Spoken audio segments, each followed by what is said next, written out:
Friends, welcome back to my channel. ಎಲ್ಲರೂ ಹೇಗಿದ್ದೀರಾ? ನಾನಂತೂ ತುಂಬಾ ಚೆನ್ನಾಗಿದ್ದೀನಿ. ಹಾಗೆ ನೀವು ಸಹ ಚೆನ್ನಾಗಿದ್ದೀರಾ ಅಂದ್ಕೊತೀನಿ. ಇವತ್ತಿನ ವಿಡಿಯೋದಲ್ಲಿ ಕ್ಲಬ್ ಸ್ಯಾಂಡ್ವಿಚ್ ಹಾಗೆ ಇದರ ಜೊತೆಗೇ ಒಂದು ಇನ್ಸ್ಟೆಂಟ್ ಆಗುವಂಥ ಬೇಳೆ ಸಾಂಬಾರನ್ನ ತೋರಿಸ್ಕೊಡ್ತಿದ್ದೀನಿ. ಫ್ರೆಂಡ್ಸ್, ನನ್ನ ವೀಡಿಯೋಸ್ ಅಂತೂ ಇತ್ತೀಚೆಗೆ 1.5 ತಿಂಗಳ ಮೇಲೆ ಆಯಿತು ಬ್ಲಾಗ್ಸ್ನ ಅಪ್ಲೋಡ್ ಮಾಡಿ. ಹಾಗೆ ಯಾವುದೇ ರೆಸಿಪೀಸನ್ನು ನಾನು ಶೇರ್ ಮಾಡ್ಕೊತಿಲ್ಲ. ಏಕೆ ಅಂತಂದರೆ ನನ್ನ ಚಾನಲಲ್ಲಿ ಏನಾಗ್ಬಿಟ್ಟಿದೆ ಅಂತಂದರೆ ವಾಚ್ ಅವರ್ಸು ತುಂಬಾ ಇತ್ತು. ವಾಚ್ ಅವರ್ಸ್ ಎಲ್ಲ ದಿನ ಕಮ್ಮಿ ಆಗ್ತಾ ಬರ್ತಿದೆ. ಹಾಗೆ ಸಬ್ಸ್ಕ್ರೈಬರ್ಸು ಅಷ್ಟೇ ಕಮ್ಮಿ ಆಗ್ತಾ ಬರ್ತಾರೆ. ಬಟ್ ಅದು ಏನಕ್ಕೆ ಅಂತ ನನಗೆ ಗೊತ್ತಾಗ್ತಿಲ್ಲ ಈ ರೀತಿ ಆಗಿರೋಂಥ. ಸೊ ಸೆಟ್ಟಿಂಗ್ಸ್ ಎಲ್ಲ ಚೇಂಜ್ ಮಾಡಿದೆ, ಆದ್ರೂ ವಾಚ್ ಅವರ್ಸ್ ಎಲ್ಲ ಕಮ್ಮಿ ಆಗ್ತಾಯಿತ್ತು. ಸಬ್ಸ್ಕ್ರೈಬರ್ಸು ಹಂಗೆ ಡೌನ್ ಆಗ್ತಿರೋದು ನನಗೆ ತುಂಬಾ ಬೇಜಾರಾಗ್ಬಿಡ್ತಾಯಿತ್ತು ವೀಡಿಯೋಸ್ ಮಾಡಬೇಕು ಅಂತಂದರೆ. ಸೊ ಇಷ್ಟು ಎಫರ್ಟ್ ಹಾಕಿ ಮಾಡಿದ್ರೂ ಅದು ವ್ಯೂಸ್ ಬರ್ತಾ ಇಲ್ಲ. ಅಷ್ಟೇ ಅಲ್ಲದೆ ಸಬ್ಸ್ಕ್ರೈಬರ್ಸು ಡೌನ್ ಆಗ್ತಿದ್ದಾರೆ ಮತ್ತು ವಾಚ್ ಅವರ್ಸನ್ನು ಕಂಪ್ಲೀಟ್ ಆಗ್ತಿದೆ. ಏನಕ್ಕೆ ಅಂತ ನನಗೆ ಗೊತ್ತಿಲ್ಲ. ಸ್ವಲ್ಪ ದಿನ ತುಂಬಾ ಬೇಜಾರಾಗಿಬಿಟ್ಟಿತ್ತು. ಆದ್ದರಿಂದ ನಾನು ವೀಡಿಯೋಸ್ ಅಪ್ಲೋಡ್ ಮಾಡೋಕ್ಕೆ ಹೋಗ್ತಿಲ್ಲ. ಯಾವುದೇ ರೀತಿ ಬ್ಲಾಗ್ಸು ನಾನು ಏನು ಶೂಟ್ ಮಾಡ್ಕೊತಿರ್ಲಿಲ್ಲ. 3K ಇದ್ದಂಥ ವಾಚ್ ಅವರ್ಸ್ ಈಗ ಬರೀ 0.5ಗೆ ಬಂದಿದೆ. ಸೊ ಅದಕ್ಕೆ ಇವಾಗಿನ ವೀಡಿಯೋಸ್ ಅಪ್ಲೋಡ್ ಮಾಡಿ. ನಾನು ಕೆಲವೊಂದು ಯೂಟ್ಯೂಬಲ್ಲೆಲ್ಲ ವೀಡಿಯೋಸ್ ನೋಡಿದೆ ಯಾವ ಥರದ್ದು ವೀಡಿಯೋಸ್ ಅಪ್ಲೋಡ್ ಮಾಡಬೇಕು ಎಲ್ಲ ಅಂತ. ಸೊ ಇನ್ಮೇಲಿಂದ ಡೈಲಿ ಅಪ್ಲೋಡ್ ಮಾಡಿದ್ರೆ ಅದು ವಾಚ್ ಅವರ್ಸ್ ಗೈನ್ ಆಗೋ ಚಾನ್ಸಸ್ ಇದೆ ಅಂತ ಹೇಳ್ಬಿಟ್ಟು ಇನ್ಮೇಲೆ ಡೈಲಿ ಅಪ್ಲೋಡ್ ಮಾಡೋಣ ಅಂತ ಹೇಳ್ಬಿಟ್ಟು ಇವತ್ತಿನ ಬ್ಲಾಗ್ನ ಶುರು ಮಾಡಿದೆ. ಹಾಗೆ ಇನ್ಮೇಲೆ ಕಂಟಿನ್ಯೂಸ್ ಆಗಿ ವೀಡಿಯೋಸ್ನ ಹಾಕಬೇಕು ಅಂದ್ಕೊತಿದ್ದೀನಿ. ಸೊ ವಾಚ್ ಅವರ್ಸ್ ಅದಕ್ಕೆ ಗೈನ್ ಆಗುತ್ತೆ ಅಂತ ಅಂದ್ಕೊಂಡಿದ್ದೀನಿ. ಇದು ಸೋಮವಾರ ಮಧ್ಯಾಹ್ನ 12 o'clock ಆಗಿರುತ್ತೆ. ಈಗ ಮಳೆ ನೀವು ಗೊತ್ತಲ್ಲ, ಎಲ್ಲ ಕಡೆಯೂ ಹೇಗೆ ಮಳೆ ಇದೆ ಅಂತ ಜಡಿ ಹಿಡ್ಕೊಂಡ್ಬಿಟ್ಟಿದ್ದಲ್ಲ. ಏನಾದ್ರು ಬಿಸಿ ಬಿಸಿ ತಿನ್ನಬೇಕು ಅಂತ ಅನ್ನಿಸ್ತು. ಅದಕ್ಕಾಗಿ ನಾನು ಹಿಂಗೆ ಮನೆಗೆ ಬ್ರೆಡ್ ಇತ್ತು, ಸ್ಯಾಂಡ್ವಿಚ್ ಬ್ರೆಡ್ಡು, ಅದನ್ನೇ ಮಾಡ್ಕೊಳ್ಳೋಣ ಇವತ್ತು ಸ್ಯಾಂಡ್ವಿಚ್ ಮಾಡ್ಕೊಳ್ಳೋಣ ಅಂತ ಹೇಳ್ಬಿಟ್ಟು. ಇವತ್ತು ನಾನು ಮಾಡ್ತಿರೋ ಅಂಥದ್ದು ಸ್ಯಾಂಡ್ವಿಚ್ ಬಂದು ಕ್ಲಬ್ ಸ್ಯಾಂಡ್ವಿಚ್. ಸೊ ಸ್ಯಾಂಡ್ವಿಚಲ್ಲೇ ತುಂಬ ಡಿಫ್ರೆಂಟ್ ಟೈಪ್ಸ್ ಇದೆ, ನಾವು ಹೆಂಗೆ ಬೇಕಾದ್ರೂ ಮಾಡ್ಕೊಬೋದು ಅದನ್ನು. ಸೊ ನಾನು ಮಾಡ್ತಿರೋದು ಇವತ್ತು ಕ್ಲಬ್ ಸ್ಯಾಂಡ್ವಿಚ್ ಆಗಿರೋದನ್ನ. ಇದಕ್ಕೆ ಟೊಮೊಟೊ ಹಾಗೆ ಈರುಳ್ಳಿ, ಇದು ಸೌತೆಕಾಯಿನ ಸಣ್ಣಕ್ಕೆ ಕಟ್ ಮಾಡಿ ಒಂದು ಬೌಲಲ್ಲಿ ಸೇರಿಸ್ಕೋಬೇಕು. ಆಮೇಲೆ ಅದಕ್ಕೆ ಸಾಲ್ಟು ಹಾಗೆ ಇದ್ರ ಜೊತೆಗೇ ಚಿಲ್ಲಿ ಫ್ಲೇಕ್ಸು ಹಾಗೆ ಪೆಪ್ಪರ್ ಪೌಡರು, ಸ್ವಲ್ಪ ಮಯೋನೈಸು, ಸ್ವಲ್ಪ ಟೊಮೊಟೊ ಕೆಚಪ್ನ ಹಾಕ್ಕೊಂಡು ಚೆನ್ನಾಗಿ ಮಿಕ್ಸ್ ಮಾಡ್ಕೋಬೇಕು. ಈ ಪ್ರೋಸೆಸ್ ನಾನು ಆಗಲೇ ತೋರಿಸ್ಬೇಕು ಅಂದ್ಕೊಂಡೆ, ಬಟ್ ಅದೇನಾಯ್ತು ಅಂದರೆ ಆಗಲೇ ನಮ್ಮ ಮನೆಯವ್ರು ಬಂದಿರೋದು ನಮ್ಮ ಮನೆಯವ್ರಿಗೂ ಮಾಡಿಕೊಟ್ಟೆ. ಇನ್ನೂ ಉಳಿದಂಥ ಇನ್ನೂ ಹಾಗೆ ಇತ್ತಲ್ಲ ಅದನ್ನು ಸಹ ಸ್ವಲ್ಪ ವೀಡಿಯೋ ಶೂಟ್ ಮಾಡ್ಕೊಳ್ಳೋ ಅಂತ ಇದನ್ನು ಮಾಡಿಕೊಂಡೆ. ಇಲ್ಲ ಈ ರೆಸಿಪಿದು ಕಂಪ್ಲೀಟಾಗಿ ಡೀಟೇಲ್ಸ್ ಬೇಕು ಅಂತಂದರೆ ಇನ್ನೊಂದು ಸಲ ಕಮೆಂಟ್ ಮಾಡಿ, ನಾನು ಇನ್ನೊಂದು ಸಲ ಮಾಡಿ ತೋರಿಸ್ತೀನಿ ಅದನ್ನು. ಈಗ ಒಂದು ಸ್ಯಾಂಡ್ವಿಚ್ ಬ್ರೆಡ್ ತೊಗೊಂಡು, ಸೊ ಬ್ರೆಡ್ಡು ನಾರ್ಮಲ್ ಬ್ರೆಡ್ಗಿಂತ ಸ್ಯಾಂಡ್ವಿಚ್ಗಂತಲೇ ಬರುತ್ತಲ್ಲ ಬ್ರೆಡ್ಡು, ಅದು ತೊಗೊಂಡ್ರೆ ಸ್ಯಾಂಡ್ವಿಚ್ ತುಂಬಾ ಚೆನ್ನಾಗಿರುತ್ತೆ. ಆ ಬ್ರೆಡ್ಡಿಗೆ ಫಸ್ಟಿಗೆ ನಾನು ಬಟರ್ ಅಪ್ಲೈ ಮಾಡ್ತಿಲ್ಲ. ಬೇರೆ ಸ್ಯಾಂಡ್ವಿಚ್ ಮಾಡಬೇಕಾದ್ರೆ ಫಸ್ಟು ಬ್ರೆಡ್ಗೆ ಬಟರ್ ಅಪ್ಲೈ ಮಾಡಬೇಕಾಗುತ್ತೆ. ಬಟ್ ಈ ಥರದ್ದಕ್ಕೆ ಬಟರ್ ಅವಶ್ಯಕತೆ ಇರಲ್ಲ. ಇದು ಜಸ್ಟ್ ಟಾಪಿಂಗ್ ಅಷ್ಟೇ ಬಟರ್ನ ಯೂಸ್ ಮಾಡ್ತೀವಿ. ಈಗ ನಾವೇನು ಒಂದು ಇದು ಮಾಡ್ಕೊಂಡಿದ್ವಲ್ಲ, ಎಲ್ಲ ತರಕಾರಿ ಎಲ್ಲ ಕಟ್ ಮಾಡಿ ಅದೆಲ್ಲ ಮಿಕ್ಸ್ ಮಾಡಿ ಇಟ್ಕೊಂಡಿದ್ವಲ್ಲ, ಅದನ್ನು ಹೆಕ್ಬಿಟ್ಟು ಒಂದು ಸ್ಲೈಸ್ ಅಂತ ನೀಟಾಗಿ ಅದನ್ನು ಇದು ಮಾಡ್ಕೋಬೇಕು. ಆಮೇಲೆ ಇದಕ್ಕೆ ನೀವಿಲ್ಲಿ ಬೇಕು ಅಂತಂದರೆ ಚಿಲ್ಲಿ ಫ್ಲೇಕ್ಸ್ನ ಆ್ಯಡ್ ಮಾಡ್ಕೋಬೋದು. ನಾವು ಒಂದು ಸಲ ತರಕಾರಿ ಕಟ್ ಮಾಡಿ ಹಾಕಿದ ಮೇಲೂ ಹಾಕಿರ್ತೀವಿ ಚಿಲ್ಲಿ ಫ್ಲೇಕ್ಸ್. ಇವಾಗ ಮತ್ತೆ ಇನ್ನು ಸ್ವಲ್ಪ ಸ್ಪೈಸಿಯಾಗಿ ಬೇಕು ಅಂತಂದರೆ ಈಗ ಸ್ವಲ್ಪ ಆ್ಯಡ್ ಮಾಡ್ಕೋಬೋದು. ಇನ್ನು ನೀವು ಇದಕ್ಕೆ ಬೇಕಾದ್ರೆ ಕ್ಯಾಪ್ಸಿಕಮ್ಮು ಕಟ್ ಮಾಡಿ ಹಾಕ್ಕೋಬೋದು. ಈಗ ನಾವು ಚೀಸ್ ಐತಲ್ಲ, ಆ ಚೀಸ್ನ ಈ ಥರ ಗ್ರೇಟ್ ಮಾಡಿ ಹಾಕ್ಕೊಳ್ಳೋಣ. ಇಲ್ಲ ನಿಮ್ಮ ಮನೆಗೆ ಏನಾದ್ರು ಚೀಸ್ ಸ್ಲೈಸಸ್ ಇದ್ದರೆ ಅದನ್ನು ಸಹ ಇಟ್ಕೋಬೋದು. ಇಟ್ಬಿಟ್ಟು ಈಗ ಬೇಕು ಅಂದರೆ ಮಯೋನೈಸ್ನ ಆ್ಯಡ್ ಮಾಡ್ಕೋಬೋದು, ಇಲ್ಲ ಅಂದರೆ ಸ್ಕಿಪ್ಪು ಸಹ ಮಾಡ್ಬೋದು. ನಾನು ಸ್ವಲ್ಪ ಚೀಸ್ ಹಾಕಿದ ಮೇಲೆ ಸ್ವಲ್ಪ ಮಯೋನೈಸು ಹಾಕ್ತಿದ್ದೀನಿ. ಚೀಸ್ ಹಾಕಬೇಕಾದ್ರೆ ಸ್ವಲ್ಪ ಮಯೋನೈಸು ಹಾಕ್ಕೊಂಡ್ರೆ ಆ ಕಾಂಬಿನೇಷನ್ ಅಂತೂ ಸೂಪರಾಗಿರುತ್ತೆ. ನಾನಿವತ್ತು ಬಳಸ್ತಿರೋ ಅಂಥದ್ದು ವಿಭಾ ಬ್ರ್ಯಾಂಡ್ ಅವ್ರದ್ದು. ಅದು ಬಂದು ಎಗ್ಲೆಸ್ ಮಯೋನೈಸು ತುಂಬಾ ಚೆನ್ನಾಗಿರುತ್ತೆ. ನಾನು ಮೋರ್ ದೆನ್ ಥರ ಅದನ್ನು ಯೂಸ್ ಮಾಡ್ತೀನಿ. ತುಂಬ ರೆಸಿಪೀಸಿಗೆಲ್ಲ ಅದನ್ನು ತುಂಬಾ ಚೆನ್ನಾಗಿರುತ್ತೆ ಅದು. ಸೊ ಇವಾಗ ಅದನ್ನು ಒಂದು ರೌಂಡ್ ಹಾಕ್ಕೊಳ್ಳೋಣ. ಆಮೇಲೆ ನಾವು ಇನ್ನೊಂದು ಸ್ಲೈಸ್ ಇಟ್ಟಿದ್ದೀವಲ್ಲ ಬ್ರೆಡ್ನ, ಅದರಿಂದ ಕ್ಲೋಸ್ ಮಾಡ್ಕೊಂಬಿಟ್ಟು ನಾನು ಇನ್ನೊಂದು ಸೇಮ್ ಇದೇ ಥರನೇ ಇನ್ನೊಂದು ಸ್ಯಾಂಡ್ವಿಚ್ ರೆಡಿ ಮಾಡ್ಕೊತೀನಿ. ಹಾಗೆ ನಾನು ಇಷ್ಟು ದಿನ ಉಪ್ಪೊಂದು ಪ್ಲಾಸ್ಟಿಕ್ ಕಂಟೈನಲ್ಲಿ ಸ್ಟೋರ್ ಮಾಡ್ಕೊಂಡಿದ್ದೆ. ಈಗ ಈ ಥರದ್ದೊಂದು ಪಿಂಗಾಣಿ ತೊಗೊಂಡಿದ್ದೀನಿ. ಅದು ಒಂದು ತುಂಬಾ ಸೊ ಪ್ಲಾಸ್ಟಿಕ್ದಲ್ಲಿ ಉಪ್ಪು ತಿನ್ನಬಾರ್ದು ಅಂತ ಹೇಳ್ತಿದ್ರಲ್ಲ, ಅದಕ್ಕಂತ ಇದೊಂದು ತರಿಸ್ಕೊಂಡಿದ್ದೆ. ಇದು ಸಹ ನಂಗೆ ಇಲ್ಲೇ ಹತ್ತಿರದಲ್ಲಿ ಒಂದು ಅಂಗಡಿಯಲ್ಲಿ ಇತ್ತು, ಅದನ್ನೇ ತೊಗೊಬಂದು. ಇದು ನನಗೆ 100 rupees ಕಾಸ್ಟ್ ಆಯಿತು. ಸೊ ಇದರಲ್ಲಿ ಇನ್ಮೇಲೆ ಉಪ್ಪು ಸ್ಟೋರ್ ಮಾಡ್ಕೊಳ್ಳೋಂಥ ಅದು ಸಹ ಆ ಡಿಸೈನ್ ನನಗೆ ತುಂಬಾ ಇಷ್ಟ ಆಯಿತು, ಅದಕ್ಕೆ ಅದನ್ನು ತೊಗೊಂಡಿದ್ದೆ. ಸೊ ಇವಾಗ ಇನ್ನೊಂದು ಸೇಮ್ ಬ್ರೆಡ್ ಸ್ಲೈಸ್ಗೂ ಸೇಮ್ ಮೊದಲು ಯಾವ ಥರ ಮಾಡಿದ್ವು ಅದೇ ಥರನೇ ನಾವು ರೆಡಿ ಮಾಡಿದಂಥ ಸ್ಟಫಿಂಗ್ ಐತಲ್ಲ, ಆ ಸ್ಟಫಿಂಗ್ನ ಫಿಲ್ ಮಾಡ್ಕೊಂಬಿಟ್ಟು ಚಿಲ್ಲಿ ಫ್ಲೇಕ್ಸ್ನ ಆ್ಯಡ್ ಮಾಡಿಕೊಂಡು, ಇದಕ್ಕೆ ನಾನು ಮಯೋನೈಸ್ ಆ್ಯಡ್ ಮಾಡಲ್ಲ. ಒಂದಕ್ಕಷ್ಟೇ ಮಯೋನೈಸ್ನ ಆ್ಯಡ್ ಮಾಡ್ತೀನಿ, ಇನ್ನೊಂದಕ್ಕೆ ಮಯೋನೈಸ್ ಆ್ಯಡ್ ಮಾಡಲ್ಲ. ಇದಕ್ಕೆ ಬರೀ ಚೀಸ್ ಅಷ್ಟೇ ಗ್ರೇಟ್ ಮಾಡಿಬಿಟ್ಟು 2 ಸ್ಟಫಿಂಗ್ನ ರೆಡಿ ಮಾಡಿ ಇಟ್ಕೊಂಡಿದ್ದೀನಿ. ಸ್ಯಾಂಡ್ವಿಚ್ ರೆಸಿಪಿದು ಆಲ್ರೆಡಿ ಒಂದು ನಾನು ವೀಡಿಯೋನ ಶೇರ್ ಮಾಡ್ಕೊಂಡಿದ್ದೀನಿ. ಅದಂತೂ ತುಂಬಾ ಚೆನ್ನಾಗಿತ್ತು, ಒಳ್ಳೆ ರೆಸ್ಪಾನ್ಸು ಸಹ ಬಂತು ಆ ವೀಡಿಯೋಗೆ. ಬಟ್ ಅದು ಎಲ್ಲ ಸ್ಲೈಸಸ್ ಕಟ್ ಮಾಡಿ ಇಟ್ಬಿಟ್ಟು ನಾವು ಅದಕ್ಕೆ ಒಂದು ಗ್ರೀನ್ ಚಟ್ನಿನ ಉಪಯೋಗಿಸ್ತೀವಿ. ತುಂಬಾ ಚೆನ್ನಾಗಿರುತ್ತೆ ಆ ಥರ ಸ್ಯಾಂಡ್ವಿಚ್ಚು. ಈ ಥರ ಮಾಡಿದ್ರು ಈ ಥರ ಸಣ್ಣಕ್ಕೆ ಕಟ್ ಮಾಡಿ ಸೂಪರಾಗಿರುತ್ತೆ. ಸೊ ನಾವು ಊಟ ಸೈಡು ಸ್ಟ್ರೀಟ್ ಸೈಡ್ಗೆ ಹೋದಾಗ ಇಲ್ಲ ಬೇಕ್ರಿಗಳಲ್ಲಿ ಮಾಡ್ತಾಗ ಇದೇ ಥರನೇ ಮಾಡೋದು, ತುಂಬಾ ಚೆನ್ನಾಗಿರುತ್ತೆ. ಸೊ ಹಾಗೆ ಫ್ರೆಂಡ್ಸ್, ನಿಮ್ಗೇನಾದ್ರು ಈ ರೆಸಿಪಿ ಇಷ್ಟ ಆಗ್ತಿದ್ರೆ ಒಂದು ಲೈಕ್ನ ಮಾಡಿ. ಹಾಗೆ ನಿಮ್ಮ ಫ್ರೆಂಡ್ಸ್ಗೆ ಫ್ಯಾಮಿಲಿ ಮೆಂಬರ್ಸ್ಗೆಲ್ಲ ವೀಡಿಯೋನ ಶೇರ್ ಮಾಡಿ. ಅವರು ಸಹ ನಮ್ಮ ಚಾನಲ್ನ ನೋಡಿ ನಮಗೂ ಸ್ವಲ್ಪ ಹೆಲ್ಪ್ ಆಗುತ್ತೆ, ನಮ್ಮ ಚಾನಲ್ಗೂ ಸಹ ಸಪೋರ್ಟ್ ಅಂತೂ ಸಿಗುತ್ತೆ. ಸೊ ನೀವು ಅಷ್ಟೇ ಏನಾದ್ರು ಸಬ್ಸ್ಕ್ರೈಬರ್ಸ್ ಮಾಡ್ಕೊಂಡಿದ್ರೆ ಹಾಗೆ ನೋಡ್ತಿದ್ರೆ ಸಬ್ಸ್ಕ್ರೈಬ್ ಮಾಡಿಕೊಂಡು ವೀಡಿಯೋನ ನೋಡಿ. ಹಾಗೆ ಈಗ ಎರಡು ರೆಡಿ ಆಗಿತ್ತಲ್ಲ, ನಾನು ಇವತ್ತು ಮಾಡ್ತಿರೋದು ಸ್ಯಾಂಡ್ವಿಚ್ ಮೇಕರಲ್ಲಿ ಮಾಡ್ತಿದ್ದೀವಿ. ಸೊ ರೀಸೆಂಟಾಗಿ ಒಂದು ಹ್ಯಾವೆಲ್ಸ್ ಕಂಪ್ನಿಯೋದು ಒಂದು ಸ್ಯಾಂಡ್ವಿಚ್ ಮೇಕರ್ನ ಪರ್ಚೇಸ್ ಮಾಡಿದ್ವಿ. ಇದಂತೂ ತುಂಬಾ ಚೆನ್ನಾಗಿದೆ, ಬೇಗನೂ ಆಗಿಬಿಡುತ್ತೆ. ನಮಗೆ ಅಷ್ಟು ಒಂದು 2 ಮಿನಿಟ್ಸ್ ಅಷ್ಟು ಟೈಮ್ ತಗೊಳುತ್ತೆ. ಈಗ ಇದು ನಾನ್ ಸ್ಟಿಕ್ ಆಗಿರೋದನ್ನ ತುಂಬಾ ಚೆನ್ನಾಗಿರುತ್ತೆ. ನಮಗೆ ಆ ಥರ ಗ್ರಿಲ್ ಲೈನ್ಸ್ ಬಂದಿದೆಯಲ್ಲ, ಸೊ ನಾವು ಔಟ್ಸೈಡ್ ಯಾವ ರೀತಿ ಸಿಗುತ್ತೋ ನಮಗೆ ಅದೇ ರೀತಿ ನಾವು ಮನೆಯಲ್ಲೇ ಮಾಡ್ಕೋಬೋದು ಈ ಥರ ಸ್ಯಾಂಡ್ವಿಚ್ ಮೇಕರ್ ಇದ್ದರೆ. ಈಗ ಇದನ್ನು ನಾನು ಇಲ್ಲಿ ಆನ್ ಮಾಡ್ಕೊತಿದ್ದೀನಿ. ಈಗ ನಾವು ಸ್ಟಫಿಂಗ್ ಮ್ಯಾಟ್ ಅಂತ 2 ಬ್ರೆಡ್ ಸ್ಲೈಸಸ್ ಇರುತ್ತಲ್ಲ, ಇದನ್ನು ಓಪನ್ ಮಾಡ್ಕೊಂಬಿಟ್ಟು ಫಸ್ಟು ಕೆಳಗಡೆ ಅಂದರೆ ಆ ಗ್ರಿಲ್ ಐತಲ್ಲ, ಆ ಗ್ರಿಲ್ಗೆ ಬಟರ್ನ ಅಪ್ಲೈ ಮಾಡ್ಕೋಬೇಕು. ಇಲ್ಲಿ ಮೆಲ್ಟೆಡ್ ಬಟರ್ನ ಯೂಸ್ ಮಾಡಬೇಕಾಗುತ್ತೆ. ಇಲ್ಲ ನಾವೇನೋ ಫ್ರಿಜ್ಜಿಂದ ಇಕ್ಕಿರ್ತೀವಲ್ಲ, ಆ ಫ್ರಿಜ್ಜಿಂದ ಇಕ್ಕಿರೋ ಬಟರ್ನ ಒಂದು ಸ್ವಲ್ಪ ತೆಗೆದುಬಿಟ್ರೆ ಅದು ಸ್ವಲ್ಪ ಮೆಲ್ಟ್ ಆಗುತ್ತಲ್ಲ, ಆ ಥರ ನಾನು ಸ್ವಲ್ಪ ಕಪ್ಪಲ್ಲಿ ಹಾಕ್ಕೊಂಬಿಟ್ಟು ನಾನು ಮೆಲ್ಟೆಡ್ ಬಟರ್ ಯೂಸ್ ಮಾಡ್ತಿದ್ದೀನಿ. ಇಲ್ಲಿ ಇದು ಸಾಲ್ಟೆಡ್ ಬಟರ್ ಆಗಿರೋದನ್ನ ನಾನು ಸಾಲ್ಟು ಸ್ವಲ್ಪ ಕಮ್ಮಿನೇ ಹಾಕ್ಕೊಂಡಿದ್ದೀನಿ.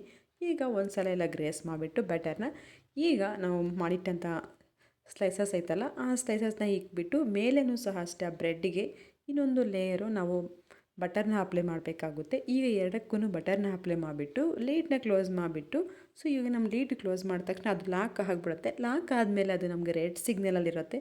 ಸೊ ನಮ್ಗೆ ರೆಡ್ ಸಿಗ್ನಲ್ ಇರಬೇಕಾದ್ರೆ ಅದು ಹಾಕ್ತಿದೆ ಅಂತ ಅರ್ಥ. ನಾವು ಬೇಕಾದ್ರೆ ಸೆಂಟ್ರಲ್ಲಿ ಓಪನ್ ಮಾಡ್ಕೊಂಡು ಈ ಥರ ಸ್ಯಾಂಡ್ವಿಚ್ ಮೇಕರ್ನ, ಆವಾಗ ನಮಗೆ ಇನ್ನೂ ಸ್ವಲ್ಪ ಬಟರ್ ಬೇಕು ಅಂತಂದರೆ ಅಪ್ಲೈ ಮಾಡ್ಬೋದು. ಇಲ್ಲ ಆಗಿದೆಯಾ ಇಲ್ವಾ ಅಂತ ಚೆಕ್ ಮಾಡ್ಕೋಬೋದು. ಸೊ ಅದು ಏನು ಆ ಥರ ಓಪನ್ ಮಾಡಿ ನೋಡ್ಬೋದು, ಏನೂ ಪ್ರಾಬ್ಲಮ್ ಆಗಲ್ಲ. ಹಾಗೆ ಈಗ ಕ್ಲೋಸ್ ಮಾಡಿಬಿಟ್ಟು ನೋಡ್ತೀನಿ, ನಾನು ಸ್ವಿಚ್ ಆನ್ ಮಾಡ್ತೀನಿ. ರೆಡ್ ಬಟನ್ ಆನ್ ಆಗೈತಲ್ಲ, ಈ ಕಡೆ ಅದರ ನಮಗೆ ರೈಟ್ ಸೈಡ್ ಇನ್ನೊಂದು ಬಟನ್ ಐತಲ್ಲ, ಅಲ್ಲಿ ಗ್ರೀನ್ ಲೈಟ್ ಬರುತ್ತೆ. ಗ್ರೀನ್ ಲೈಟ್ ಬಂದಿದೆ ಅಂದರೆ ಪಕ್ಕ ಆಗಿದೆ ಅಂತ. ಸೊ ಇದು 2 ಮಿನಿಟ್ಸ್ ಟೈಮ್ ತೊಗೊಳುತ್ತೆ ಅಷ್ಟೇ. ಅದೇ ನಾವು ಹೆಂಚು ಮೇಲೆ ಮಾಡಬೇಕು ಅಂತಂದರೆ ಸೊ ನಾವು ಸ್ವಲ್ಪ ಹೊತ್ತು ವೆಯ್ಟ್ ಮಾಡಬೇಕಾಗುತ್ತೆ. ಅದು 2 ಕಡೆ ಟರ್ನ್ ಮಾಡ್ತಾ ಇರಬೇಕಾಗುತ್ತೆ. ನಾನಿಲ್ಲಿ ಸೆಂಟ್ರಲ್ಲಿ ಒಂದು ಸಲ ಓಪನ್ ಮಾಡಿ ತೋರಿಸೋಲ್ಲ, ಆಲ್ರೆಡಿ ಗ್ರಿಲ್ ಹಾಕ್ತಿದೆ. ಇನ್ನೊಂದು ಜಸ್ಟ್ 1 ಮಿನಿಟಿಗೆಲ್ಲ ಈ ಕಡೆ ಲೈಟೂ ಸಹ ಆನ್ ಆಗುತ್ತೆ. ಇವು ನೋಡ್ತಿರ್ಬೋದು ಗ್ರೀನ್ ಲೈಟ್ ಆನ್ ಆಗಿದೆಯಲ್ಲ. ಈಗ ಸ್ವಿಚ್ ಆಫ್ ಮಾಡ್ಕೊಂಡ್ಬಿಟ್ಟು ಹಾಗೆ ಆ ಪ್ಲಗ್ಗು ಸಹ ರಿಮೂವ್ ಮಾಡಿಬಿಡಿ ಸೇಫ್ಟಿಗೆ. ಈಗ ಓಪನ್ ಮಾಡಿಕೊಂಡು ನಾವು ಸರ್ವ್ ಮಾಡಿಕೊಂಡ್ರೆ ಸ್ಯಾಂಡ್ವಿಚ್ ಅಂತೂ ತುಂಬಾ ಚೆನ್ನಾಗಿರುತ್ತೆ. ಬ್ರೆಡ್ಡೆಲ್ಲ ತುಂಬ ಕ್ರಿಸ್ಪಿಯಾಗಿ ರೆಡಿಯಾಗುತ್ತೆ. ಈ ಥರ ನಾನ್ ಸ್ಟಿಕ್ಕಲ್ಲಿ ತುಂಬಾ ಚೆನ್ನಾಗಿರುತ್ತೆ. ಹ್ಯಾವೆಲ್ಸ್ ಬ್ರೆಡ್ ಸೂಪರಾಗಿದೆ. ನೀವು ಒಂದ್ಸಲ ಈ ಥರ ಸ್ಯಾಂಡ್ವಿಚ್ ಟ್ರೈ ಮಾಡಿ, ತುಂಬಾ ಚೆನ್ನಾಗಿರುತ್ತೆ. ನಾನೀಗ ಒಂದು ಚಾಪಿಂಗ್ ಬೋರ್ಡ್ ಮೇಲೆ ಟ್ರೈ ಮಾಡ್ಕೊಂಡು ಇದನ್ನು ಬೇಕಾದ್ರೆ ನಮಗೇನಾದ್ರು ಸ್ಲೈಸಸ್ ಬೇಕು ಅಂತಂದರೆ ಇನ್ನೊಂದು ಅದಕ್ಕೆ 4 ಪೀಸ್ 2 ಪೀಸ್ ಕಟ್ ಮಾಡ್ಕೊಂಬಿಟ್ಟು ಇದ್ರ ಮೇಲೆ ಸ್ವಲ್ಪ ಟೊಮೊಟೊ ಕೆಚಪ್ಪು ಹಾಗೆ ಮಯೂನೇಸ್ನ ಹಾಕ್ಕೊಂಬಿಟ್ರೆ ತುಂಬಾ ಚೆನ್ನಾಗಿರುತ್ತೆ. ಸೊ ಇವಾಗ ಈ ಮಳೆ ಸೀಸನ್ ಆಗಿರೋದನ್ನ ನಮಗೆ ಬಿಸಿ ಬಿಸಿಯಾಗಿ ಈ ಥರ ಏನಾದ್ರು ಇನ್ಸ್ಟೆಂಟಾಗಿ ಆಗೋವಂಥದ್ದು ಮಾಡ್ಕೊಂಡು ತಿನ್ಬೋದು. ಇನ್ನು ಕೆಲವರು ಬಜ್ಜಿ ಬೋಂಡ ಎಲ್ಲ ತಿಂತಾರೆ. ಬಟ್ ಆ ಥರ ಆಯ್ಲಿ ಫುಡ್ಡು ತಿನ್ನೋದಕ್ಕಿಂತ ಈ ಥರ ಹೆಲ್ದಿಯಾಗಿ ಮಾಡಿಕೊಂಡ್ರೆ ನಮ್ಮ ಹೆಲ್ತ್ಗೂ ತುಂಬಾ ಒಳ್ಳೆಯದಲ್ವ. ಸೊ ಅದಕ್ಕಾಗಿ ನಾನು ಈ ಥರ ಮಾಡಿಕೊಂಡೆ, ತುಂಬಾ ಚೆನ್ನಾಗಿತ್ತು ಸ್ಯಾಂಡ್ವಿಚ್ ಅಂತೂ. ನೀವು ಒಂದ್ಸಲ ಈ ರೆಸಿಪಿನ ಟ್ರೈ ಮಾಡಿ, ಹಾಗೆ ಹೇಗೆ ಬಂದಿತ್ತು ಅಂತ ನನಗೂ ಸಹ ಕಮೆಂಟ್ ಮಾಡಿ ಫ್ರೆಂಡ್ಸ್. ಹಾಗೆ ನನ್ನ ಚಾನಲ್ನ ಸಪೋರ್ಟ್ ಮಾಡ್ತಾರೆ, ನಾನು ಹಾಕುವಂಥ ಪ್ರತಿ ವೀಡಿಯೋಸ್ನ ನೋಡ್ತಾ ಇರಿ. ಸೊ ಯಾವ ರೀತಿ ನನ್ನ ವೀಡಿಯೋ ಇದೆ ಅಂತ ನನಗೆ ಕಮೆಂಟ್ ಮಾಡಿ. ನನ್ನ ರೆಸಿಪೀಸ್ ಎಲ್ಲ ನೀವು ಟ್ರೈ ಮಾಡ್ತಿದ್ರೆ ಸೊ ಈಗ ಈ ಥರ ಐತೆ ಅಂತ ಈ ಥರ ಇನ್ನೂ ಚೇಂಜಸ್ ಮಾಡ್ಕೋಬೇಕಾ, ಇನ್ನೂ ಬೇರೆ ಬೇರೆ ರೆಸಿಪೀಸ್ ಬೇಕಾ ಅಂತ ನೀವು ಕಮೆಂಟ್ ಮಾಡ್ತಾಯಿರಿ. ನಾನು ಆದಷ್ಟು ಟ್ರೈ ಮಾಡ್ತೀನಿ, ಇನ್ನೂ ಒಳ್ಳೊಳ್ಳೆ ರೆಸಿಪೀಸ್ ಎಲ್ಲ ನಿಮ್ಮ ಜೊತೆ ಶೇರ್ ಮಾಡ್ಕೊಳ್ಳೋಕ್ಕೆ ಟ್ರೈ ಮಾಡ್ತಿರ್ತೀನಿ. ಸ್ಯಾಂಡ್ವಿಚನ್ನು ನಾವು ಹೊರಗಡೆ ಹೋಗಿ ಸೊ 80 ರುಪೀಸ್ 70 ರುಪೀಸ್ ಕೊಟ್ಟು ತಿನ್ನೋ ಬದಲು ಅದೇ 80 ರುಪೀಸ್ಗೆ ಒಂದು ಬ್ರೆಡ್ ಪಾಕೆಟ್ ತೊಗೊಬಂದುಬಿಟ್ಟು ಈಗ ಮನೆಯಲ್ಲಿ ಈ ಥರ ಹೆಲ್ದಿಯಾಗಿ ಮಾಡ್ಕೊಂಡು ತಿನ್ಬೋದು. ಸೊ ಮನೆಯಲ್ಲರೂ ಎಲ್ಲರಿಗೂ ಆಗೋ ಅಷ್ಟು ಸ್ಯಾಂಡ್ವಿಚ್ ಆಗುತ್ತಲ್ವ. ಸೊ ನಾವು ಔಟ್ಸೈಡ್ ಹೋದರೆ ಒಂದು ಸ್ಯಾಂಡ್ವಿಚ್ಗೆ 80 ರುಪೀಸು ಪೇ ಮಾಡಬೇಕಾಗುತ್ತೆ. ಅದೇ 80 ರುಪೀಸಿಂದ ಒಂದು ಪಾಕೆಟ್ ಬ್ರೆಡ್ ಎಷ್ಟು ಜನ ತಿನ್ಬೋದು ಅಂತ ನೀವೇ ಯೋಚನೆ ಮಾಡಿ. ತುಂಬಾ ಹೆಲ್ದಿ. ಟೊಮೊಟೊ ಈರುಳ್ಳಿ ಎಲ್ಲರ ಮನೆಗೆ ಕಾಮನ್ ಆಗಿರುತ್ತೆ, ಸೌತೆಕಾಯಿ ಇರುತ್ತೆ. ಈ ಥರ ಟ್ರೈ ಮಾಡಿದ್ರೆ ನಿಮಗೆ ಸ್ಯಾಂಡ್ವಿಚ್ ಮೇಕರ್ ಇಲ್ಲ ಅಂತಂದರೆ ಇದನ್ನು ಸೇಮ್ ಪ್ರೋಸೆಸ್ನೇ ಹೆಂಚು ಮೇಲೆ ಮಾಡ್ಕೊಬೋದು ತುಂಬ. ಸೊ ನೀವು ಅಲ್ಲಿ ಹೆಂಗೆ ಬರುತ್ತೆ, ಇಲ್ಲಿ ಗ್ರಿಲ್ಸ್ ಅಷ್ಟೇ ಬರಲ್ಲ, ಬಟ್ ಕ್ರಿಸ್ಪಿಯಾಗಂತೂ ಬರುತ್ತೆ, ಸೂಪರಾಗಿರುತ್ತೆ. ಇದೆಲ್ಲ ತಿಂದಿದ್ದೆಲ್ಲ ಮುಗಿಸ್ಕೊಂಡು ಹಾಗೆ ಮನೆಯಲ್ಲಿ ಬೇರೆ ಜೀರಾ ಪೌಡರ್ ಖಾಲಿ ಆಗಿಬಿಟ್ಟಿತ್ತು. ಸೊ ಬೆಳಿಗ್ಗೆ ನಾವು ವಾಮ್ ವಾಟ್ರಿಗೆ ಜೀರಾ ಪೌಡರ್ ಹಾಕ್ಕೊಂಡು ಕುಡಿತೀವಲ್ಲ, ನಾನು ಲಾಸ್ಟ್ ಟೈಮ್ ಅದನ್ನು ಸ್ವಲ್ಪ ಉಗುರು ಬೆಚ್ಚಗೆ ಹುರಿದ್ಬಿಟ್ಟು ಆಮೇಲೆ ಪೌಡ್ರ್ ಮಾಡಿ ಇಟ್ಕೊಂಡಿದ್ದೆ. ಈ ಸಲ ಡೈರೆಕ್ಟಾಗಿ ಹಾಗೆ ಮಾಡಿಟ್ಕೊಳ್ತೀನಿ, ಯಾಕಂದರೆ ಕೆಲವೊಂದು ರೆಸಿಪೀಸ್ಗೆಲ್ಲ ಹಾಕ್ತಿರ್ತೀವಲ್ಲ ಜೀರಾ ಪೌಡರು ಬೇಕು ಅಂತೇಳ್ಬಿಟ್ಟು. ಇಲ್ಲಿ ನಾನು ಸ್ವಲ್ಪ ಜೀರಿಗೆ ಒಂದು 50 ಗ್ರಾಮಷ್ಟು ಜೀರಿಗೆನ ಒಂದು ಮಿಕ್ಸಿ ಜಾರ್ಗೆ ಹಾಕ್ಕೊಂಬಿಟ್ಟು ಪೌಡ್ರ್ ಮಾಡಿ ಅದನ್ನು ಒಂದು ಏರ್ಟೈಟ್ ಕಂಟೈನರಲ್ಲಿ ಸ್ಟೋರ್ ಮಾಡ್ಕೊತಿದ್ದೀನಿ. ಸೊ ಈ ಥರ ನಾವು ಮೊದಲೇ ಕಿಚನ್ಗೆ ಏನೇನು ಖಾಲಿ ಆಗುತ್ತೋ ಅವಾಗಿಂದ ಅವಾಗೆ ಫಿಲ್ ಮಾಡಿ ನಾವು ಬೆಳಿಗ್ಗೆ ಎದ್ದು ಬೇಗ ಅಡುಗೆ ಮಾಡ್ಕೋಬೇಕಾದ್ರೆ ಈ ಥರ ಏನಾದ್ರು ಬೇಕು ಕೆಲವೊಂದು ಸ್ಪೈಸಸ್ ಪೌಡರ್ ಅಂತಂದರೆ ಸೊ ಅವಾಗ ನಾವು ಮಿಕ್ಸಿಗೆ ಹಾಕ್ಕೊಂಡು ಪೌಡ್ರ್ ಮಾಡ್ಕೊಳ್ಳೋ ಬದಲು ಸೊ ಈ ಥರ ಮೊದಲೇ ಮಾಡಿಟ್ಕೊಂಡಿದ್ರೆ ನಮಗೂ ಅಡುಗೆ ಮಾಡ್ಕೊಳ್ಳೋಕ್ಕೆ ಈಸಿಯಾಗಿ ಆಗುತ್ತೆ. ಸೊ ಎಲ್ಲಿಂದ ಅಲ್ಲಿ ಸ್ಟೋರೇಜ್ ಹಂಗೆ ಇದ್ದಿದ್ರೆ ನಮ್ಗೆ ಇನ್ಸ್ಟೆಂಟಾಗಿ ಎತ್ಕೊಂಡು ಹಾಗೆ ಮಾಡ್ಕೋಬೋದು. ಇದನ್ನು ನಾನಿಲ್ಲಿ ಒಂದು 8 ಕಂಟೈನರ್ಗೆ ಸ್ಟೋರ್ ಮಾಡ್ಕೊತಿದ್ದೀನಿ. ಇದು ನಮ್ಮ ಬೆಳಿಗ್ಗೆ ವಾಮ್ ವಾಟ್ರಲ್ಲೂ ಕುಡಿಬೋದು. ತುಂಬಾ ಚೆನ್ನಾಗಿರುತ್ತೆ. ಇಲ್ಲ ನಮಗೇನಾದ್ರು ಸ್ವಲ್ಪ ಡೈಜೆಷನ್ ಪ್ರಾಬ್ಲಮ್ ಇತ್ತು ಅಂದರೆ ಒಂದು ಸ್ವಲ್ಪ ಪೌಡ್ರನ್ನ ಬಾಯಿಗೆ ಹಾಕ್ಕೊಂಡು ಹಾಗೇನೂ ಸಹ ಅಗಿಬೋದು. ಒಂದೊಂದು ಸಲ ಗ್ಯಾಸ್ಟ್ರಿಕ್ಕು ಜಾಸ್ತಿ ಆಗಿಬಿಡುತ್ತೆ. ಅಂಥ ಟೈಮಲ್ಲಿ ನಮಗೆ ಡೈಜೆಷನ್ ಪ್ರಾಬ್ಲಮ್ ಆಗುತ್ತಲ್ಲ, ಸ್ವಲ್ಪ ಜೀರಿಗೆನ ಕುದಿಸ್ಕೊಂಡು ಆ ನೀರು ಕುಡಿಯೋ ಬದಲು ಈ ಥರ ಪೌಡ್ರ್ ಮಾಡಿ ಇಟ್ಕೊಂಡಿದ್ದರೆ ನಾವು ಒಂದು ಸ್ವಲ್ಪ ಉಗುರು ಬೆಚ್ಚಗೆ ನೀರಿಗೆ ಒಂದು ಸ್ಪೂನಷ್ಟು ಜೀರಿಗೆ ಪೌಡರ್ ಹಾಕ್ಕೊಂಡು ಹಾಗೆ ಬಿಸಿನೀರು ಕುಡಿಬೋದು. ಈ ಥರ ನಾವು ಜೀರಿಗೆ ಕುದಿಸ್ಕೊಂಡು ಕುಡಿಯೋಷ್ಟು ಟೈಮ್ಗಿಂತ ಈ ಥರ ಮಾಡ್ಕೊಂಡಿದ್ರೆ ನಾವು ಆಗಿಂದ ಅವಾಗ ಕುಡಿಬೋದು. ನಾವು ಡೈಲಿ ನಮ್ಮ ಮನೆಗೆ ಈ ಥರ ಜೀರಾ ವಾಟ್ರ್ ನಾವು ಕುಡಿತೀವಿ. ಅದಕ್ಕೆ ನಾನು ಸ್ವಲ್ಪ ಪೌಡ್ರಂತೂ ಖಾಲಿ ಆದ ತಕ್ಷಣ ಆವಾಗಿಂದ ಅವಾಗೆ ಮಾಡ್ಕೊತೀನಿ. ನಮಗೆ ಜೀರಿಗೆ ಪೌಡರ್ ಅಂತೂ ಸ್ಟಾಕ್ ಇರಬೇಕಾಗುತ್ತೆ. ಸೊ ಇದನ್ನೆಲ್ಲ ಆದಮೇಲೆ ಹಾಗೆ ಮಧ್ಯಾಹ್ನದ ಊಟಕ್ಕೆ ಅಂತ ಹೇಳ್ಬಿಟ್ಟು ಇವತ್ತು ನಾನು ಇನ್ಸ್ಟೆಂಟಾಗಿ ಆಗುವಂಥ ಬೇಳೆ ಸಾರನ್ನ ಮಾಡ್ತೀನಿ. ಈ ಬೇಳೆ ಸಾರಂತೂ ತುಂಬ ಬೇಗನೆ ಮಾಡ್ಕೊಬೋದು, ಒಂದು 10 ನಿಮಿಷಕ್ಕೆಲ್ಲ ಮಾಡ್ಕೊಬೋದು. ಬಟ್ ನಾವು ತರಕಾರಿ ಎಲ್ಲ ಮೊದಲೇ ಕಟ್ ಮಾಡಿ ಇಟ್ಕೊಂಡ್ಬಿಟ್ರೆ ಜಸ್ಟ್ ಒಂದು ಕುಕ್ಕರ್ಗೆ ಹಾಕ್ಕೊಂಡು ವಿಸಿಲ್ ಹಾಕಿಸ್ಕೊಂಡ್ರೆ ಸಾಕು. ನಾವೆಲ್ಲ ಹೊರಗಡೆ ಹೋಗಬೇಕು ಅಂತಂದಾಗ ಅಥವಾ ನಮ್ಮ ಮನೆಗೆ ಯಾರಾದರೂ ಗೆಸ್ಟ್ ಬಂದಾಗಿದ್ದರೆ ಇನ್ಸ್ಟೆಂಟಾಗಿ ಆಗುವಂಥ ಸಾಂಬಾರನ್ನ ಮಾಡ್ಕೊಬೋದು. ಈ ಸಾಂಬಾರು ಮಾಡ್ಕೊಳ್ಳಿಕ್ಕೆ ಒಂದು 2 ಈರುಳ್ಳಿ ಹಾಗೆ ಟೊಮೊಟೊ ಚೆನ್ನಾಗಿ ಹಣ್ಣಾಗಿರುವಂಥದ್ದು ಒಂದು 3 ಹಾಗೆ ಇದರ ಜೊತೆಗೇ ಬದನೆಕಾಯಿ 1-2 ಇವೆಲ್ಲ ಸಣ್ಣಗೆ ಕಟ್ ಮಾಡ್ಕೊಬೇಕು. ಎಷ್ಟು ಸಣ್ಣಕ್ಕೆ ಖಾರ ಅಷ್ಟು ಸಣ್ಣಕ್ಕೆ. ಹಾಗೆ ಇದರ ಜೊತೆಗೇ ಸ್ವಲ್ಪ ಬೆಳ್ಳುಳ್ಳಿ ಹಾಗೆ ಸ್ವಲ್ಪ ಹುಣಸೆಹಣ್ಣು ಖಾರಕ್ಕೆ ತಕ್ಕಂತೆ ಹಸಿಮೆಣಸಿನ್ಕಾಯಿನೆಲ್ಲ ಕಟ್ ಮಾಡ್ಕೊಂಬಿಟ್ಟು ಒಂದು ಕುಕ್ಕರ್ಗೆ ಹಾಕ್ಕೊಳ್ಳೋಣ. ಇದ್ರ ಜೊತೆಗೆ ಸ್ವಲ್ಪ ಕೊತ್ತಂಬರಿನೂ ಸಹ ಸೇರಿಸ್ಕೊಂಬಿಡೋಣ. ಹಾಗೆ ಇನ್ನೂ ಆಲೂಗಡ್ಡೆ ಇತ್ತು ಅಂದರೆ ಆಲೂಗಡ್ಡೆನೂ ಸಹ ಒಂದು ಹಾಕ್ಕೋಬೋದು. ಇದಕ್ಕೆ 1 ಕಪ್ಪಷ್ಟು ತೊಗರಿಬೇಳೆ ಹಾಗೆ ಸ್ವಲ್ಪ ಮಸಾಲ ಪೌಡರ್ ಹಾಗೆ ಅರಿಶಿನ ಉಪ್ಪನ್ನ ಸೇರಿಸ್ಕೊಂಬಿಟ್ಟು ಇದರ ಜೊತೆಗೆ ಇದು ಬೇಕೆ ಎಷ್ಟು ಬೇಕು ಅಂತ ನೀರನ್ನ ನೋಡಿಕೊಂಡು ಹಾಕ್ಕೊಳ್ಳಿ. ಆದಷ್ಟು ಜಾಸ್ತಿ ನೀರನ್ನ ಸೇರಿಸ್ಕೊಳಕ್ಕೆ ಹೋಗಬೇಡಿ. ಈಗ ನೀರು ಹಾಕ್ಕೊಂಬಿಟ್ಟು ಮುಚ್ಚಳ ಹಾಕಿಬಿಟ್ಟು ಒಂದು 5ರಿಂದ 6 ವಿಸಿಲ್ ಬರಬೇಕು. ಕಂಪಲ್ಸರಿ ಒಂದು 6 ವಿಸಿಲ್ ಬರಬೇಕು. 6 ವಿಸಿಲ್ ಬೇಯಿಸ್ಕೊಂಬಿಟ್ರೆ ಅದನ್ನು ಆ ಬೇಳೆ ತರಕಾರಿ ಎಲ್ಲ ಚೆನ್ನಾಗಿ ಬೇಯ್ದಿರುತ್ತಲ್ಲ, ಸಾರು ಸ್ವಲ್ಪ ಗಟ್ಟಿಯಾಗೂ ಆಗುತ್ತೆ. ಈಗ ಜಾಸ್ತಿ ನೀರು ಹಾಕ್ಕೊಂಬಿಟ್ರೆ ನಾವು ಫಸ್ಟೇ ತೆಳು ಆಗಿಬಿಡುತ್ತಲ್ಲ, ಅದಕ್ಕೆ ನೀರು ಕಮ್ಮಿ ಹಾಕ್ಕೊಳ್ರಿ ಅಂತ ಹೇಳ್ತಿದ್ದೀನಿ. ಈಗ ಒಂದು 6 ವಿಸಿಲ್ ಬಂದಿದೆ. 6 ವಿಸಿಲ್ ಬಂದಾದಮೇಲೆ ಸ್ವಲ್ಪ ತಣ್ಣಗಾದ್ಮೇಲೆ ಈಗ ನೋಡಿಸ್ತೀನಿ. ನೀವೇ ನೋಡ್ತಿರ್ಬೋದು ಯಾವ ರೀತಿ ಸಾಂಬಾರು ಆಗಿದೆ ಅಂತ. ಇದಕ್ಕೆ ಒಂದು ಒಗ್ಗರಣೆ ಕೊಟ್ಕೊಬಿಡೋಣ. ಹಾಗೆ ಉಪ್ಪು ಖಾರ ಎಲ್ಲ ಹೊಂದ್ಕೊಂಡಿದೆಯಾ ಅಂತ ಒಂದು ಸಲ ಚೆಕ್ ಮಾಡಿ. ನಿಮಗೇನಾದ್ರು ಖಾರ ಕಮ್ಮಿ ಇತ್ತು ಅಂತಂದರೆ ಈಗ ಒಗ್ಗರಣೆ ಮಾಡಬೇಕಾದ್ರೆ ಒಂದು ಒಣಮೆಣಸಿನ್ಕಾಯಿ ಕಟ್ ಮಾಡಿ ಹಾಕ್ಕೋಬೋದು. ಒಗ್ಗರಣೆಗೆ ಚಿಕ್ಕದೊಂದು ಬಾಣಲೆಗೆ ಆಯಿಲು, ಸಾಸಿವೆ ಹಾಗೆ ಜೀರಿಗೆ, ಕರಿಬೇವು, ಸ್ವಲ್ಪ ಇಂಗುನ ಸೇರಿಸ್ಕೊಂಬಿಟ್ಟು ಆ ಒಗ್ಗರಣೆನ ಇದಕ್ಕೆ ಮಿಕ್ಸ್ ಮಾಡ್ಕೊಂಬಿಟ್ರೆ ಸಾಂಬಾರು ರೆಡಿಯಾಗುತ್ತೆ. ಇದಂತೂ ತುಂಬಾ ಚೆನ್ನಾಗಿರುತ್ತೆ ಬಿಸಿ ಬಿಸಿ ರೈಸು ಮುದ್ದೆ ಜೊತೆಗೆ.